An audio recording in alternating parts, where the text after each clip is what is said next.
안녕하십니까. 서초구의원 허은입니다. 이렇게 제가 서초대학교 총장을 맡고 있는데 너무 이렇게 잘 아시는 분들도 참석해 주시고 특별히 지역구에서도 와주시고 그리고 또 한번 뵙기 위해서 와주셔서 너무 감사합니다. 이렇게 윤범기 기자님을 알게 된 이후에 강의라고 할 것은 없고 제 이야기를 여러 군데서 나누게 되는데 참 오늘 같은 경우는 비용도 대주시고 또 시간도 할애해 주시기 때문에 좀 더 유익한 강의를 만들고자 제가 이렇게 원고도 쓰고요. 네. 요즘 스피치 학원도 다닙니다. 좀 말을 잘 해보려고. 그래서 이 강의를 위해서 열심히 노력했는데 오늘 좋은 강의가 됐으면 좋겠습니다. 여기 계신 분들 말씀 들어보니까 대부분 이제 정치의 꿈을 꾸고 계신 것 같아요. 특별히 제 보좌진 이력도 기억해 주시고 해서 또 내 강의가 좀 많이 좋을 것 같다는 기대가 됩니다. 첫 주 강의인 만큼 정치를 왜 하게 되었는지 계기하고요. 그리고 지금 구의원의 역할 중심으로 한번 오늘 이야기를 풀어나가고 싶습니다. 아마 제가 정치를 왜 하게 되었는지 굉장히 많이 궁금하실 것 같아요. 근데 저는 조금 뜬금없습니다. 서초를 바꿔보기 위해서 정치를 시작했습니다. 그 서초는 잘 아실지 모르겠지만 강남구에서 분구가 됐어요. 그래서 작년에 이제 서초가 30살이 되었는데요. 이런 표현이 적절할지는 모르겠지만 30년 동안 한 정당에서 거의 독식하다시피 구청장, 시구의원을 배출을 했습니다. 고인물은 썩기 마련이기 때문에 저는 서초에도 변화가 필요하다고 생각이 됐고 약간 이 젊은 패기로 변화의 마중물이 조금 되고 싶었습니다. 그래서 이 변화의 이야기는 마무리에 조금 하도록 하고요. 혹시 제 전공이 뭔지 아시는 분 계시나요? 아동복지부 전공이라고 들었는데. 네. 네. 저는 어렸을 때부터 정치에 꿈이 있었는데 사실 대학교 진학하면서 아동복지 전공을 선택하게 되면서는 내가 이제 정치의 꿈을 접어야 되겠구나 라는 생각을 했습니다. 왜냐하면 그때 당시에는 편견이 있었던 것 같아요. 정치인이 되려면 흔히 정치외교, 경영, 경제, 신문방송, 법학 출신들이 이제 정치에 쉽게 진출을 할 수 있다고 제가 생각을 했기 때문입니다. 그래서 이제 아동복지를 공부하기 시작하면서부터는 학문에 열심히 매진을 했었습니다. 그리고 바로 졸업하자마자 같은 전공으로 석사를 졸업하기 위해서 매진을 했었는데요. 소위 흔하지 않는 학문이라고 해서 저희끼리는 특수 전공이라고도 했고 아동복지가 흔하지 않기 때문에 가치를 매길 수 없는 학문이다라고 이렇게 생각을 하면서 열심히 공부를 했습니다. 그러던 와중에 이제 기가 막힌 사건이 하나 발생하게 됩니다. 다들 아실 것 같은데요. 무상급식 찬반 투표 파동 기억나시죠? 네. 사실 이게 서울에서 어마어마한 사건이었습니다. 이 찬반 투표로 서울시장 보궐까지 생기게 되는 그런 초유의 사건이었습니다. 이 사건을 통해서 무상급식이 재조명되었고요. 무상급식뿐만 아니라 무상보육, 그리고 또 무상복지 등 제가 공부하는 학문 아동복지에 대한 관심이 정치권에서 높아지게 되었고 정치의 이슈화되는 분야로 자리 잡게 되었습니다. 그래서 저는 그 이후에 이제 대학 석사 졸업하고 국회 보좌진으로 들어갈 수 있게 되었습니다. 아까도 말씀해 주셨지만 이렇게 말씀을 드리면 국회 보좌진은 어떻게 됐나요? 이런 질문을 많이 해주세요.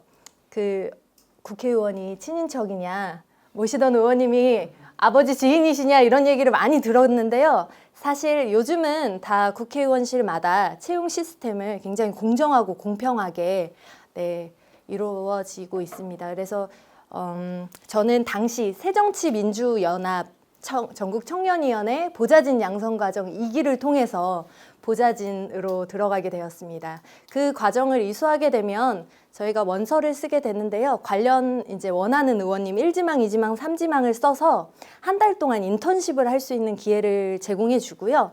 거기서 의사가 맞고 또 의원실과 합이 잘 맞는 경우에는 계속 보좌진으로 일할 수 있는 기회가 제공됩니다. 당을 통해서 들어왔기 때문에 채용이 공정하다는 평이 좀 있었고요. 약간 공개채용 느낌식으로 네, 사람들이 많이 좋아해 주시기도 합니다. 그래서 그런 풀을 통해서 저는 국회에 들어가게 되었고 당시에도 역시 이력서에 무상급식, 무상보육에 관련된 내용을 썼고 특이하게 보건복지위원회 상임위가 아니라 교육문화체육관광위원회 의원님께서 굉장히 흥미롭게 보시고 저를 이제 소위 말해서 데려가 주셨습니다. 네. 저는 지금 구의원으로 활동하는 모든 순간의 근간은 국회에서의 경험이라고 생각을 하는데요. 제가 5년 동안 국회에서 있었던 경험을 구의원으로서 잘 녹일 수 있게 된 것 같습니다. 이제 제가 이런 자리가 있으면 구의회를 잘 모르시는 분들이 많아서 어떻게 설명을 드리냐면요. 구의회는 국회의 축소판이다 이렇게 설명을 드립니다. 인구가 적고 예산을 다루는 비중이 적지만 기능 측면에서 굉장히 유사하다고 네, 말씀드릴 수 있게 되겠습니다. 국회의 업무를 흔히 4대 요소로 분류해서 이야기하는데요. 입법, 행정감사, 행정조사, 예결산, 그리고 지역구 의원들의 경우에는 지역구 활동이 아주 큰 비중을 차지하게 됩니다. 구의 역시 동일합니다. 조례, 행정감사, 예결산, 지역구 활동. 그러니까 저는 횟수 5년 차로 이제 보좌진 근무를 했었는데요. 입법보조원, 비서관을 겪으면서 이 커리큘럼을 제대로 배웠다고 스스로 자부하고 있습니다. 그럼 이쯤에서 질문을 해주실 것 같습니다. 그 보좌진, 비서관까지 승진해서 잘하고 있는데 왜 그 좋은 자리를 때려치고 서초에서 구의원을 출마하게 되었느냐 이런 질문을 많이 해주시는데요. 그리고 또 이제 지역구 구의원으로 출마하려면 지역에 있는 분들과 컨택이 있어야 되는데 그런 부분들을 어떻게 했냐라는 질문을 많이 하십니다. 근데 저는 박근혜 대통령 탄핵 때문에 구의원이 될 수 있었습니다. 이제 지역구 의원님을 모시다 보면 지역에서 지역구 분들이 오시면 이 촛불 집회가 있을 때 그 지역 구민들을 모시고 당 깃발 다 아시죠? 네, 그걸 들고 이제 저희가 광화문에 갑니다. 그러면 옆에 뭐 근처 지역구 활동하시는 분들도 보는데 그날따라 유독 저는 온라인 입당했거든요. 네, 그래서 그 제가 살고 있는 거주지 권리당원으로 소속되어 있는 서초을 지역위원회 분들과 마주하게 되었습니다. 그때를 계기로 제가 지역구 활동을 하게 되었고, 네, 또 서초의 변화를 꿈는 시작이 되었습니다. 참 촛불 집회가 저한테는 또 큰 기회를 준 셈이니 아이러니하다고 저는 생각을 합니다. 그렇게 해서 국회 활동과 지역 활동을 계속 같이 병행해 갔습니다. 보통 서초에는 7시에 조찬 모임들이 되게 많습니다. 그러면 7시에 조찬 모임에 갔다가 9시에 이제 국회를 출근합니다. 그래서 야근 없는 날은 9시에서 6시까지 국회 업무를 보고요. 저녁에 이제 또 우리 송년회다, 체육회 활동이다 이런 분들을 만나기 위해서 지역 활동을 했습니다. 아무도 모르시기 때문에 그때는 명함 한 장 더 돌리고 얼굴 한 번 더 익히는 게 중요해서 정말 부지런히 다녔던 것 같습니다. 그리고 주말에는 여과 없이 모시는 의원님 지역구를 가지 않는 한 서초에 남아서 주민분들이 많이 모이시는 곳에 무조건 가가지고 인사도 드리고 네, 얼굴을 알리기 위해서 힘썼습니다. 처음에 출마한다고 했을 때 부모님이 어마어마하게 반대를 많이 하셨어요. 또 여성이고 젊기 때문에 반대를 하셨던 것 같은데 제가 그렇게 아침 7시에 나가서 저녁 늦게 들어오고 뭔가 열정을 발휘하니까 부모님께서 허락을 해주셨습니다. 그리고 아버지까지 허락을 해주시고 적극적인 지원자로 네, 선거 과정에서도 가장 열심히 유세에 활동에 나서 주셨습니다. 그렇게 서초에서 구의원으로 첫 발을 내딜 수 있었는데요. 아마 제일 궁금하신 게 공천 과정일 것 같아요. 그 부분은 이따가 질의할 때 네, 또 이렇게 좀 편안하게 이야기할 수 있도록 하겠습니다. 저는 이제 구의원이 됐다고 하면 젊은 나이에 구의원 됐으니까 운이 좋았지 않느냐 이렇게 얘기하는데 저는 국회에서 정말 열심히 일했습니다. 행정, 정책, 그리고 지역구 활동 총망라해서 열정을 불사지르면서 특히 여성이 가지고 있는 취약점을 극복하려고 밤늦게까지도 열심히 일했었는데 그 열심히 한 열정과 기획 기회가 만나서 또 구의원에 당선될 수 있지 않았나 이렇게 생각을 하고 있습니다. 네, 구의원을 하면서도 그 열정은 지금까지 변함없이 유지를 하고 있는데요. 정치를 함에 있어서 선배 의원님들께서 말씀해 주셨던 게 바로 신념이었습니다. 신념이 없이는 자기의 방향성을 확고하게 가지고 나갈 수가 없다고 이제 말씀을 많이 해주셨는데요. 한 드라마에서 정치를 이렇게 표현했다고 합니다. 정당끼리 치고받고 싸우는 것, 정 떨어지고 치 떨리는 것, 정기적으로 치사한 짓 하는 것, 정줄만 하면 뒤통수 치는 것. 공감 가시죠? 많이들 이렇게 얘기하시면 아 맞다 이렇게 해주시는데요. 마지막 대사가 제 마음을 울렸습니다. 정치란 정성껏 국민의 삶을 치유하는 것이라고 이렇게 표현을 했습니다. 특별히 저는 복지 전공자였기 때문에 주민의 삶을 치유하는 구의원, 그런 구의원이 되겠다고 생각하면서 여전히 그렇게 일을 하고 있습니다. 네, 강의가 빨리 넘어가는데 이제 구의원의 이야기로 좀 넘어가 보겠습니다. 젊다, 깨끗하다, 실력 있다. 이게 제 선거 캐치플레이즈였습니다. 제가 선거 캐치플레이즈를 정했는데 나름 되게 잘 제 스타일에 다 녹였다. 이런 이야기를 많이 해주셨습니다. 젊어서 빠릿빠릿하게 일하고 깨끗해서 신뢰감을 얻고 또 실력으로 국민의 마음을 사로잡고 싶었습니다. 젊지만 누구보다 열심히 일했고 지금도 현장에 답이 있다는 마음으로 이렇게 열심히 다니고 있습니다. 제가 그 지역구에 모교가 있기 때문에 그 모교 학생들하고 찍은 사진을 이렇게 첨부해 봤는데요. 아까 제가 국회 업무 사유소를 말씀드리면서 구외의 사유소도 말씀드렸습니다. 조례 재개정, 감사, 예결산, 지역구 활동 이렇게 되어 있는데요. 업무별로 한 가지씩 말씀을 좀 드리고 싶습니다. 먼저 지역구 활동부터 말씀을 드리고 싶은데 사실 저는 구의원이 되고 지역구 행사에 가는 것을 그렇게 좋아하지 않게 되었어요. 선거 때는 지역구 행사 하나 알기 위해서 엄청 조바심을 냈는데 막상 당선이 되고 나니까 주민들한테 인사할 시간도 없이요. 행사장에 도착하자마자 이제 담당 공무원들이 의전석으로 저희를 안내합니다. 사실 행사는 주민분들 보러 가는 자리인데 이렇게 의전석에 앉아버릇하니까 제가 뭔가 되게 꼰대라고 표현해도 되나요? 꼰대가 되는 것 같은 그런 느낌도 들고 그리고 어르신분들이 먼 길 와주셨는데 괜히 의자에 앉아서 허세 부리는 것 같아서 그렇게 하지 않아야겠다는 마음을 먹고 나서는 행사 시간 전까지 주민분들하고 계속 이야기를 하고요. 또 가끔은 의원님들 자리 말고 주민분들 옆에서 행사에 참여하곤 하는데 그런 부분들을 굉장히 좋게 평가를 해주고 계시는 것 같습니다. 네. 그리고 좀 지역 구의원의 지역 활동의 대미는 역시 민원입니다. 우리 윤봉기 기자님께도 말씀드렸는데 제가 지금까지 받았던 민원 중에 제일 재밌었던 민원이 작년 폭염 때 에어컨이 고장났는데 에어컨 좀 고쳐달라는 민원을 받았습니다. 네, 구의원한테. 그래서 삼성 AS 센터 전화번호를 알려드리면서 그렇게 웃는 민원들도 있고 되게 재밌습니다. 크고 작은 민원들이 많이 들어오는데요. 그 중에서도 저는 보람이 많이 느껴졌던 게 보도블록 긴급 보수라든지 어두운 골목길 조명 환경 개선처럼 이렇게 주민들 일상에 바로바로 조치될 수 있는 민원 처리가 굉장히 뿌듯하게 느껴졌습니다. 지금 두 번째 어두운 골목길 조명 환경 개선은 어떻게 이루어지게 됐냐면요. 골목에 불이 안 들어오니까 저녁에 노상 방뇨를 그렇게 하신대요. 그래서 찌린내가 난다는 민원을 받았습니다. 그래서 이제 골목을 개선하고 또 조명을 LED로 교체만 해도 길거리가 굉장히 환해진다고 하더라고요.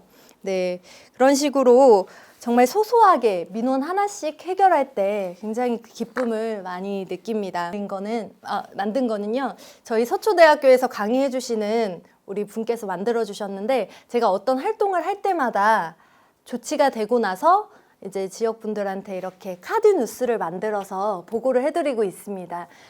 되게 좋아하시는데요. 이게 국회에서 일할 때 의원님들은 항상 상시 보고를 하셔야 되기 때문에 네, 업무를 배워왔는데 지역에서 굉장히 좋아하셔서 저도 감사하고 있습니다. 다음은 행정감사입니다. 저는 어리고 또 공무원분들은 그 업무를 사업 계획 단계부터 준비하시고 추진하시고 보완하시고 모든 업무를 총망라해서 알고 계시는데 저희는 업무 시작하자마자 바로 행정사무감사에 들어가게 되거든요. 공부하지 않으면 그분들을 압도할 수 없고 어떤 질문을 할 수가 없게 됩니다. 막 벌벌 떨기도 하고요. 처음에는 그랬는데요. 네, 그래서 구의원 하는 일이 뭐가 있냐고 가끔 하시는 분들도 많은데 네, 이런 사실 의회에서 이루어지는 회의들을 진행하려면 공부도 상당히 많이 해야 합니다. 그리고 지금 이 사진은 저는 좀 이렇게 주민분들과 같이 하는 행정감사를 만들고 싶었어요. 그래서 행정감사 전에 이렇게 현수막을 지역구에 곳곳에 부착을 해서 주민 제보를 받았었는데 사실 제보보다도 이 현수막에 대한 칭찬을 더 많이 받았던 것 같습니다. 그 구의원에 대한 존재감이 전혀 없었는데 이렇게 처음 이런 걸 보니까 일하는 것 같아 보인다는 이야기를 많이 해주셨습니다. 그래서 이렇게 받았던 민원과 제보들은요, 행정감사 할 때 이제 추가 질의 시간에 주민과 함께하는 행정감사 코너를 만들어서 네, 따로 질의를 하기도 하고요. 또 당일날 그렇게 받은 피드백을 아까처럼 이렇게 보고 형식을 만들어서 문자나 또 메일로 이렇게 보내드리기도 합니다. 정말 좋아하셨고 이렇게 함께하는 행정감사를 4년 내내 한번 만들어 봐야겠다는 네, 소신이 있습니다. 이게 말이 그냥 쉬웠는데 전화가 너무 많이 오니까 너무 힘들더라고요. 저는 이제 제가 핸드폰을 보통은 다른 의원님들 같은 경우는 2대를 쓰시잖아요. 근데 저는 이 번호 1대를 그냥 쓰거든요. 근데 전화가 너무 많이 오니까 감당하기가 힘들더라고요. 네, 그래도 참 좋은 경험인 것 같습니다. 그 다음에 이제 저희가 많이 하는 게 예결사안이에요. 그래서 보통 이제 자기가 살고 있는 구에 어떤 사업이 있는지, 어떤 예산이 반영이 되는지 잘 모르시는 분들이 많아요. 그래서 제가 오늘 예산 결산했던 책을 하나 가지고 왔는데요. 이 한 권에 서초구청 800억 사업이 다 들어가 있습니다.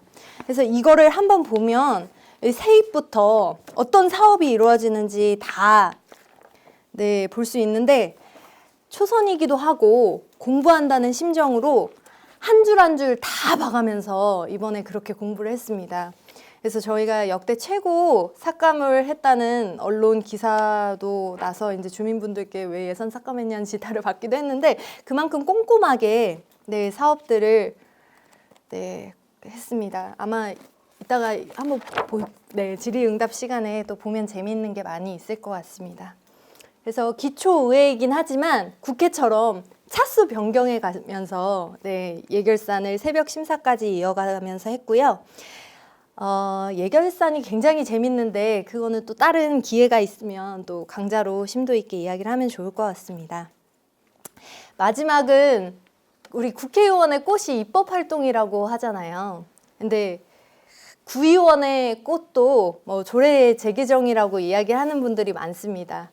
여기 윤범기 기자님도 계시긴 하지만 제가 보좌진을 했을 때 굉장히 언짢았던 기사가 하나 있었습니다. 뭔지 혹시 아세요? 보좌진을 그러니까 국회의원을 평가하는 척도로 대표 발의, 법안 대표 발의, 네, 그리고 통과율 이런 거를 굉장히 많이 하시는데요. 저희도 이제 기자분들이 의원들이 조례를 몇 개를 냈는지 항상 기사를 담아주시기도 하지만 지자체의 경우는 입법이 조금 특별합니다. 조례를 개정하게 되면 대부분 다음 연도의 사업으로 기결이 되게 됩니다. 그러니까 예산이 수반되기도 하고요. 또 다른 규제가 되기도 하기 때문에 조례 재개정을 굉장히 고심해서 신중을 기해서 해야 된다고 생각을 하게 되었습니다. 그리고 또 조례를 재개정하거나 통폐합시키는 작업도 필요하다는 생각이 들었습니다. 제가 요즘 하고 있는 게 여기 청년분들 많으신데 서초구 청년 기본 조례안을 지금 만들고 있습니다. 그래서 저는 오늘 이 강의 중간에 약간의 몇 가지 질문을 한번 드려봤으면 좋겠다라는 생각이 들어서 또 이렇게 저희가 회의 시간에 진행을 하다가 설득력이 확 붙게 질의하는 방법은 내가 주민분들한테 이런 피드백을 받았다. 이렇게 서초구 청년들이 이런 의견을 주셨다. 현장에 답이 있다. 이렇게 얘기를 하면 공무원분들도 굉장히 빨리 수긍을 해주시고 업무를 처리해 주시는데 그 청년들이 구청에 바라는 사업들이 뭐가 있으면 좋겠는지 혹시 필요한 게 있는지 우리 너무 뜬금없이 질문하나요? 요즘은 창업 같은 얘기도 되게 많이 해주시더라고요. 그래서 기본 조례 안에 창업을 할 수 있도록 지원해달라고 하시는 분들도 굉장히 많았고 또 그런 그 취업 센터 같은 것도 연결이 되면 좋겠다 해서 그런 것들을 다 만들어 가고 있는데요. 그러면 그 얘기는 이따가 질의응답 시간에 같이 나눠보면 좋을 것 같습니다. 네. 이렇게 구의원의 역할에 만족하면서 업무를 계속 이어나가고 있습니다. 이제 다음은 이렇게 좀 정치적인 분야로 넘어가고 싶습니다. 아까 제가 초반에 정치를 시작하게 된 계기가 서초를 바꾸고 싶어서다라고 말씀을 드렸었습니다. 네, 서초를 바꿨냐고 물어보시는 분들이 많은데 저희가 25개 자치구 중에서 유일하게 서초구만 다른 정당의 구의원이 되셨습니다. 아직 저희가 이제 변화를 해야 하는 부분이 많이 남아있다라는 생각이 들고요. 혹시 여기서 제가 이제 정당에 소속된 구의원이기 때문에 어쩔 수 없이 정당 얘기를 하는데 조금 불편하시는 분도 있지 않을까 생각이 듭니다. 네, 좀 그 당이 가치관이고 신념이기 때문에 그렇게 얘기를 하고 있고요. 제가 속해 있는 여기 서초가 워낙에 저희 정당에서는 불모지로 분류가 되기 때문에 의정활동하면서 굉장히 재밌는 경험들이 많았어요. 처음에 민주당 마크가 적혀있는 명함을 주민분들한테 드리면 이렇게 손으로 이렇게 구겨가지고 얼굴에 던지시기도 하고요. 네. 지금도 이제 구의원이 돼서 얼굴을 좀 많이 아시잖아요. 대중목욕탕에 가시면 제 앞에서 계속 뭐 자영업이 어렵다, 최저임금이 힘들다 이렇게 일부러 말씀하시는 분도 있습니다. 물론 뭐 빨갱이라고 아예 대놓고 말씀하시는 분들도 있는데 오히려 강남이라 매우 공감하시는 네, 오히려 그분들에게 더 친절하게 대하고 있습니다. 그래서 저는 구의원을 하면서 지역분들과도 잘 교류하고 있지만 또 정당의 가치관을 가진 정당 소속 구의원으로서 서초의 마지막의 완성은 민주주의의 완성은 서초의 변화를 한번 이뤄보는 게 제 목표이자 사명으로 열심히 일하고 있습니다. 국회에 대한 환상을 가지고 계신 분들이 굉장히 많더라고요. 일단 언론에서 조명도 많이 받고 또 굉장히 좋은 사실은 저도 5급으로 마쳤는데 5급 공무원 되기 굉장히 어렵잖아요. 근데 보좌진으로 이제 올라가면 쉬울 거다 이렇게 생각을 많이 하시는데 정말 우리 기자님도 취재 많이 해보셔서 알지만 저희가 공부도 많이 하고 새벽 4시에 마감하는 것 기본이에요. 아마 그 인턴십 해보셔서 아는지 모르겠지만 그래서 보통은 이제 국회에서 일하시려면 자기가 원하고 일하고자 하는 상임위를 먼저 잘 컨택을 하시는 게 중요합니다. 이렇게 전공을 살려가지고 상임위 활동을 하시는 게 되게 좋습니다. 저도 이제 국회에서 교육문화체육관광위원회로 있다가 의원님이 이제 위원장이 되시면서 국토교통위원회 활동으로 옮겨가게 됐는데요. 전공이 아동복지다 보니까 그 교육문화체육위원회 활동할 때가 더 업무량도 많고 더 재밌고 그랬었던 것 같습니다. 그래서 그렇게 해서 일단은 내가 어떤 의원님을 좋아하는지 그리고 어떤 상임위에서 일하고 싶은지 해서 국회에 들어가서 일하는 게 좋을 것 같습니다. 그리고 요즘은 공개 채용도 많이 해서 홈페이지도 통해서 들어갈 수 있으니까 그리고 이제 보통은 국회에 들어가면 자리에서만 일하는 게 아니라 지역구 활동도 많이 해서 내가 가깝게 거주하는 곳에서 일하는 게 좋을 것 같습니다. 마무리하겠습니다. 네, 감사합니다.